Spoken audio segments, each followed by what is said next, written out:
Amén, hermano. Vamos a empezar con esto que trajimos hoy.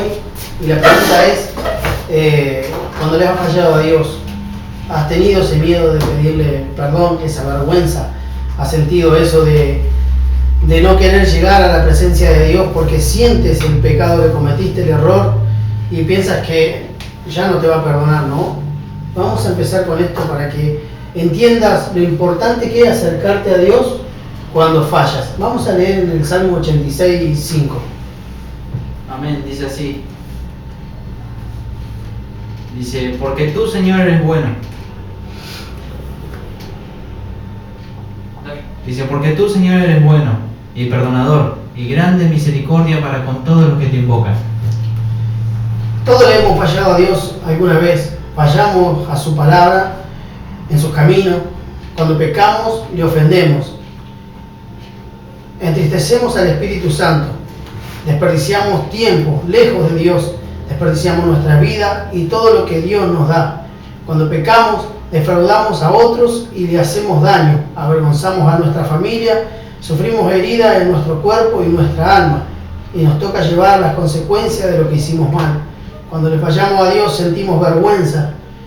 Nos invade la inseguridad para acercarnos a Él y nos entorpecemos al orar, ya que no sabemos si Dios nos recibirá, escuchará y perdonará.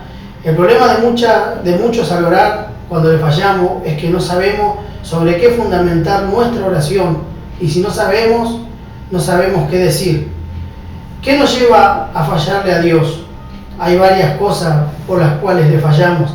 Dentro de ellas están el temor, la inseguridad, las necesidades, la pérdida de algún bien, nuestras debilidades, momentos de angustia y peligros. Y fallamos a Dios por falta de temor a Él. Cuando le fallamos, comenzamos a sentir que nunca nos perdonará, que nunca más nos podremos acercar a Él, ya que hemos hecho algo terrible. Sentimos que se ha establecido una brecha entre Dios y nosotros y comenzamos a sentirle distante, a sentir que no valemos nada, aún sabiendo que somos hijos de Dios. Sentimos que ya no daríamos un centavo por nosotros mismos. Muchas veces no nos deja acercar a Dios un falso concepto de nosotros mismos. ¿Cómo se llama? ¿Quién te considerabas para nunca fallar? ¿Acaso no somos simples mortales a quien la Biblia llama vaso de barro? ¿Pensabas y creías que eras perfecto para nunca fallar? ¿Se te olvidó que para mantenerte en pie se necesita una constante dependencia de Dios? ¿Se te olvidó que Dios te amó aún sabiendo de tu futura falta? Lo más importante después de faltar es acercarse a nuestro Padre Celestial con la seguridad de su perdón y su restauración. En el Salmo 51 es una oración de David después de que había pecado en adulterio y complicidad de la muerte del marido de la mujer con quien pecó. David sabía que sus errores habían dañado a mucha gente. Así nos pasa a nosotros mismos y a otros. Y finalmente ofende a Dios porque es rebelión contra el estilo de vida que Él nos demanda. Tenemos el ejemplo de Pedro por haber negado a Dios. Hay una diferencia entre confesar el pecado por primera vez y confesar el pecado como hijo de Dios. Pensar que Dios no nos perdonará no nos permite disfrutar de muchas cosas que Él tiene para nosotros. Hay una esclavitud que viene al sentir que Dios no nos perdonará, pero esa no es la forma de Dios relacionarse con sus hijos, ya que la Biblia nos enseña que tenemos un Padre perdonador. No debemos irnos a descansar sin recibir nuestro perdón diario. El arrepentimiento es un cambio de mentalidad en nuestras obras. Debe involucrar un cambio de estilo de vida que llevamos.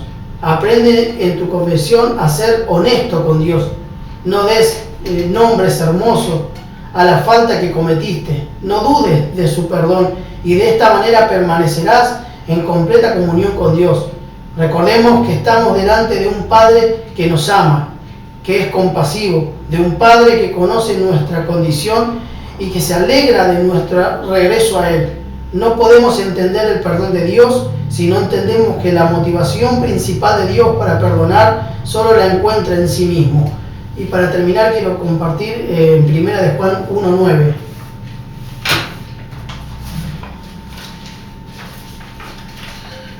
1 de Juan 1:9 dice así: si confesamos nuestros pecados, Él es fiel y justo para perdonar nuestros pecados y limpiarnos de toda maldad. Amén. Esto es lo que traíamos hoy, una reflexión, ¿no? ¿Quién no ha pecado alguna vez? ¿Quién no cometió un error, ese error grave, por el cual no sabemos si arrodillarnos? Aún en las noches no le pedimos perdón a Dios porque sentimos esa vergüenza, ¿no? Esa inquietud de decir, ¿me escuchará Dios? ¿Sabe cuántas veces yo también dije, Dios no me perdona nunca más? Porque yo fallé. Todos fallamos, todos pecamos. Esto no quiere decir que podemos andar pecando porque Dios nos va a perdonar continuamente. Todo trae consecuencias, por eso dice que se enferma nuestro cuerpo y se enferma nuestra alma. Porque el pecado trae consecuencias y enfermedad espiritual y aún la muerte. Pero entendemos en esto de que Dios, y en su palabra, ¿no? Porque esto está fundamentado con su palabra, de que Dios siempre tiene el perdón para sus hijos, en quien realmente confiesa de corazón y le dice, Señor, yo no puedo con esto. Si yo fallé, yo lo hago porque no puedo, necesito que me dé fuerza. Y tenemos que entender que para mantenernos en una fidelidad y en no fallar, debemos buscar a Dios, porque la fuerza, la fortaleza viene de Dios, ¿no? Por eso debemos estar buscando de su presencia para poder vencer contra las necesidades, contra las tentaciones, contra todo aquello que ofende a Dios. No es fácil, pero sabemos que tenemos un Dios perdonador y que si disponemos nuestro corazón y el deseo nuestro para cambiar, Dios tiene el poder para perdonarnos y más allá de las consecuencias que traiga, Dios puede fortalecernos para pasarlo, para poder afrontarlo y darnos la salida a nuestro error. Amén, gloria a Dios. Cuán gran verdad lo que has leído, ¿no? El pedir perdón a Dios, ¿no? Amén. Porque muchas veces, ¿a cuántas personas les cuesta pedir perdón a lo personal, ¿no? A uno Amén. que ha ofendido. Porque muchas veces la verdad también ofende. La verdad directa también termina ofendiendo a los demás. Hay personas que no les gusta que le digan la verdad y que se la digan en la cara, y eso termina ofendiendo. También luego viene una disculpa. Muchas veces la verdad termina doliendo, pero también viene una disculpa de la otra persona. Pero muchas veces cuando ofendemos a Dios tampoco nos da la cara de pedirle perdón, ¿no? Amén. Muchas veces el ser humano es de la misma forma, ¿no? Nos cuesta arrodillarnos, nos sentimos como que le hemos fallado a las personas más importantes de nuestra vida, al que nos dio la vida, al que nos dio las bendiciones grandes, que no solamente que hemos fallado, sino que realmente hemos contraatacado contra el pacto que tenemos contra Él, ¿no? Es como que nosotros mismos nos rompemos, nos apartamos de Él. Y cuán gran verdad, ¿no? Es arrodillarnos y pedirle perdón a Dios. Obviamente que te va a costar volver a reencontrarte con esa primera persona a la cual estaba en el primer amor, luego de fallarle, acercarte otra vez a aquel primer amor o aquella relación que tenías con Dios, ¿no? La verdad que llegar al mismo punto te va a costar, pero sentir el perdón de Dios en tu vida es lo más maravilloso que puede haber. Y es muy importante, ¿no? Esto de pedir, bueno, es como dice, como veníamos hablando, es muy difícil, y lo hablo por lo personal, acercarte a Dios después de pecar y decirle, Señor, perdóname, Señor, no puedo. Porque es tal cual, vos sentís esa vergüenza porque sabés que le fallaste a Dios. Sí. Y no solo eso, le fallaste a tu familia, le fallaste a quienes te rodean, a quienes confiaron en vos. Sí. Es muy difícil, pero la gran verdad también es que no podemos acostarnos, no podemos ir a dormir sin recibir el perdón de nuestro Padre, ¿no? Que de hecho no sabemos cuándo será el día en que Dios vendrá con nosotros, pero también hay una gran verdad de que Dios nos amó y nos eligió aún sabiendo que íbamos a fallar. Claro. ¿Y cuántas veces íbamos a fallar? Dios conoce todo el futuro. Entonces, es lindo para entenderlo, para pensar y para acercarnos más a Dios en vez de alejarnos en momentos de dificultad, ¿no? Sí, es hermoso ver cómo es el amor de Dios sobre la vida de sus hijos. Cuán grande, cuán ancho, como dice la palabra del Señor, y profundo es el amor de Dios que tal vez a veces nosotros pensamos, o tal vez a veces no nos queremos acercar porque decimos tal vez Dios no me va a responder, no va a acercar su presencia o su misericordia a nosotros, y la verdad es que cuando nos humillamos vemos otra cosa. Amén. Que Dios no nos saca en cara lo que hicimos, sino que nos abraza con ese amor eterno, ¿no? Y nos llena de alegría. Sentimos ese fuego perdonador de Dios en nuestras vidas. Amén. La parábola del hijo pródigo es lo más acertado de parte de Dios, ¿no? Porque no hay solamente un hijo pródigo, hay muchos. Amén. Es la forma que Dios ve a cada uno de sus hijos. De aquel que falló, porque el hijo pródigo, recordemos la parábola, él se fue con todo y volvió sin nada. Amén. Ni zapatos tenía porque descalzo llegó, todo sucio, mugriento, andrajoso, oloriento también, por qué no decir, ¿no? Y es la faceta de Dios la que más está usando en este tiempo, ¿no? De mirar cada día a aquellos que se han perdido, a aquellos que se han alejado, esperándolo con amor, no para acusarle, sino para perdonarle. Sí, No para decirte cuánto fallaste, cuánto caíste, o hasta dónde te inundaste, ¿no? O hasta dónde profundo caíste, sino para decirte que hay una nueva oportunidad, que te va a cambiar la ropa, que te va a poner una vestimenta distinta, que te va a poner una señal que realmente diga que tú eres su hijo, no es que se va a avergonzar de ti, sino que te va a perdonar, amén. Es el sinónimo más hermoso que dejó Jesús, amén. De que en este tiempo, o en otros tiempos también, no solamente en este tiempo, dejó marcado que su misericordia es más grande que cualquier error que podamos tener en el mundo, ¿verdad?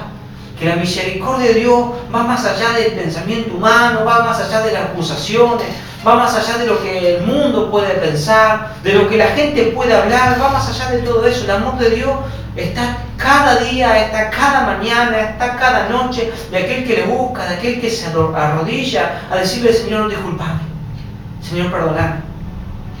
Es como decís vos, lo del hijo pródigo es lo más acertado, porque viendo la historia vemos que el padre no le reclamó nada. No, para nada. Ni le dijo: gastaste todo, lo malgastaste, anduviste en cuanto a pecado, no, sino que salía todas las mañanas a esperarlo al regreso. Y al regresar lo vistió de gloria de nuevo. Exactamente. Entonces, realmente lo más acertado que hay es la parábola, y el amor de Dios es incomparable. Por eso hay que entender también que cuando uno peca y falla a Dios, se rompe un lazo.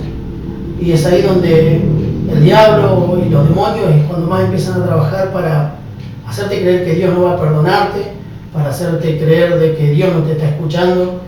Y sin embargo, en su palabra Dios nos enseña que Él es amplio en misericordia para perdonarnos, que nos está escuchando todo el tiempo, que sabe y conoce nuestro dolor, nuestra debilidad, que no queremos fallarle, pero a veces somos débiles.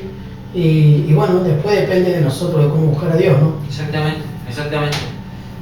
La verdad es que en este tiempo, ¿cuántos hijos pródigos hay fuera del camino de Dios, no? Sí.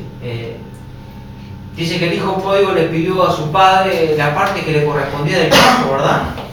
Y se fue malgastado diciendo: voy a hacer mis propios ingresos.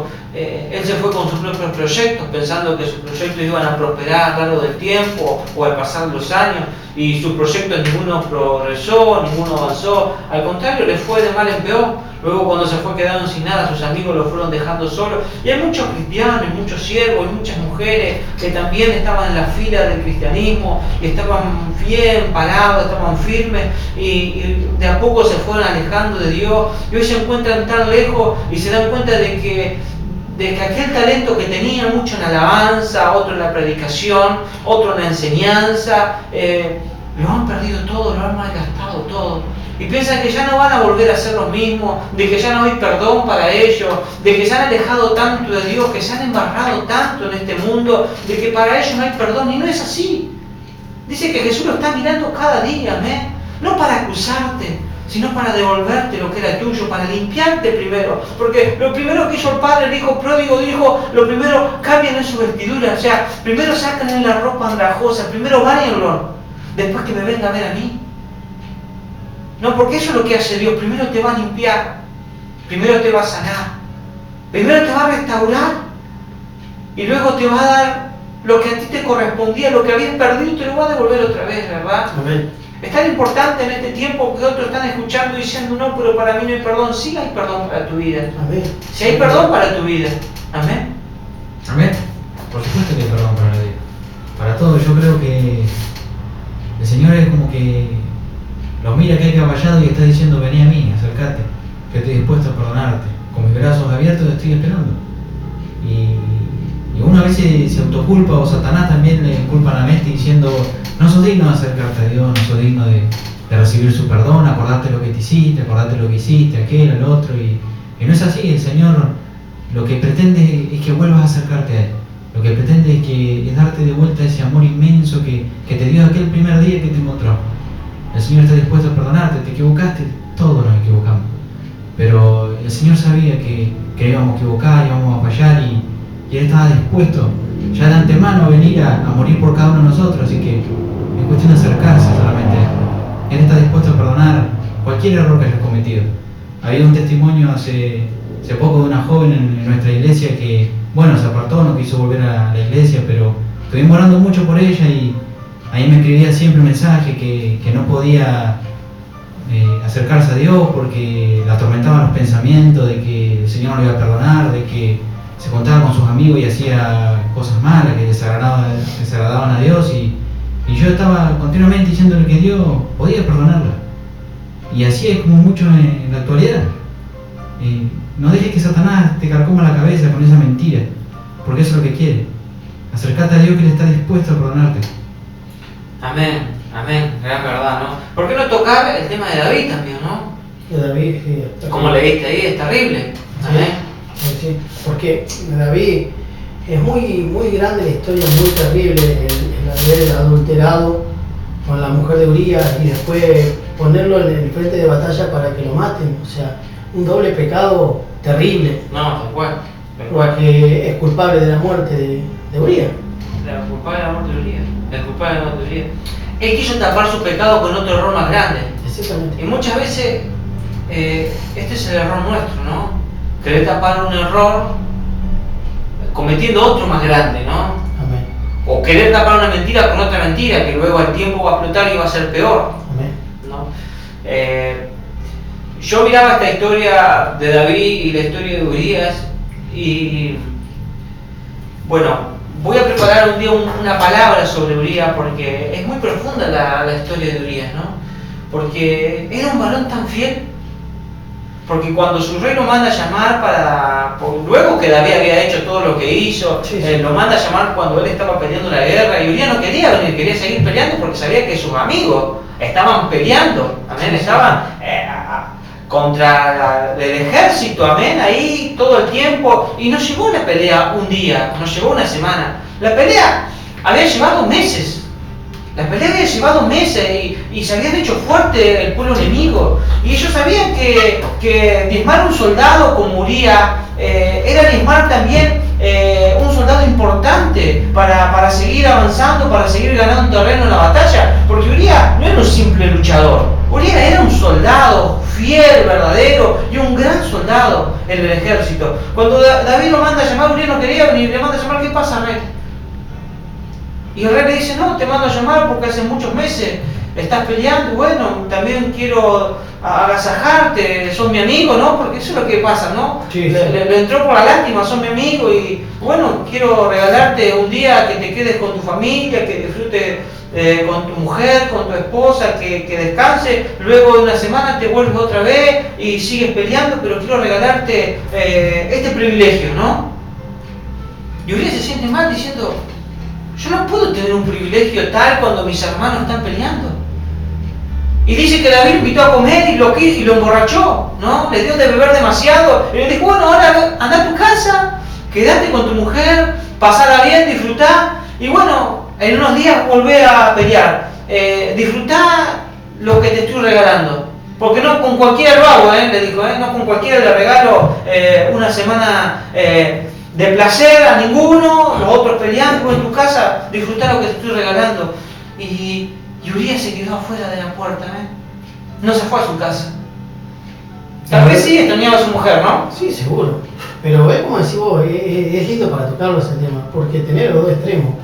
Por un lado vemos como David teniendo que estar pendiente de la batalla, o clamando a Dios para que el pueblo se haga victorioso, él se puso a descansar y por eso ve, porque se tiró al descanso, se tiró a no buscar de Dios. Y entonces ve el pecado. Claro. Porque en realidad vio a la mujer de Uría y bueno, ahí viene la intención. Claro. Pero después la consecuencia del pecado, Tal cual. porque el hijo que nació murió. Tal cual. Entonces el pecado trae consecuencias, pero Dios lo perdonó. Sí. Pero también hizo un ayuno muy drástico, ¿eh? También. Uno de los ayunos que habla Gigi Ávila, que fueron de los más drásticos que hay, ¿no? Durante 7 días.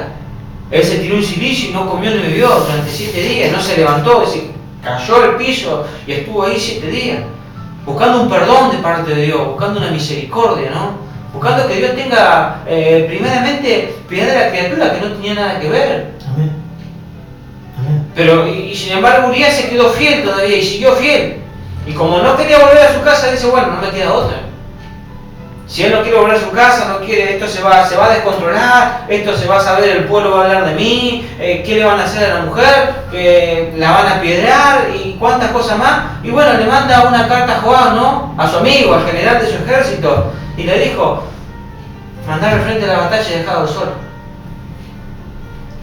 Yo me pongo en el lugar también de Joab, ¿no? Diciendo que el rey me está pidiendo que mate, Sí, ¿no? Te ponía a pensar que un montón de entregue a cosas. uno de nuestros soldados, de los mejores que tenemos, que lo entregue y que lo mate.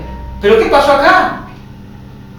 ¿No te pensás que Joab no se puso a pensar también en ese momento diciendo que estoy siendo cómplice del asesinato del rey? Tal cual. Y así.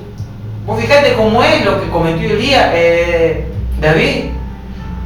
Y sin embargo, luego de todo eso, Dios lo perdonó, sí, lo perdonó. Pero también su perdón tenía consecuencias, porque Dios no perdonó el crimen que cometió. No, seguro. Seguro. Por eso están las consecuencias de por medio. Claro. Y encima metió también a Joab, porque lo hizo cómplice, quiera o no, porque es la orden del rey. Lo hizo cómplice de la muerte de Urías. No, es lindo tema para tocarlo. Es lindo el tema para tocarlo, para entrar en profundidad, ¿no? En ese tema, porque tiene mucha, digamos, muchos condimentos para tocarlo, ¿no? Amén. Sobre la fidelidad de un amigo, ¿no? Amén. Sobre una persona de que primero pensó en sus hermanos antes que pensar en su casa. Qué lindo para tocar este tema, ¿no? Sí. Primero pensó en sus hermanos que estaban peleando antes de pensar en su casa y los placeres que tenían. Cuando en este tiempo muy pocos se están acordando, ¿no? De aquellos que están fuera de la iglesia, de aquellos que realmente están solos, que necesitan, ¿no? De parte de Dios un consuelo, una palabra, una oración, que te acerques a Él, que le lleves un mensaje de aliento, y no de acusación, sino un mensaje de aliento, por más que haya pecado, ¿no? Por eso es lo que hablábamos el otro día. Hay mucho trabajo por hacer. Hay No, mucho no trabajo. todo está terminado de decir, bueno, todo está predicado como hablábamos. No, Claro. hay mucha gente que necesita que se le acerque para llevarle palabra de Dios, que lo está necesitando desesperado. Tal cual. Tiene mucha razón con eso. Sí. Bien, vamos a una alabanza más, amén. Vamos a pasar a una alabanza más. Bueno, este es un tema muy lindo que hemos tocado, ¿verdad? Esperamos que te haya gustado y que lo tengas en cuenta, que Dios siempre te está escuchando.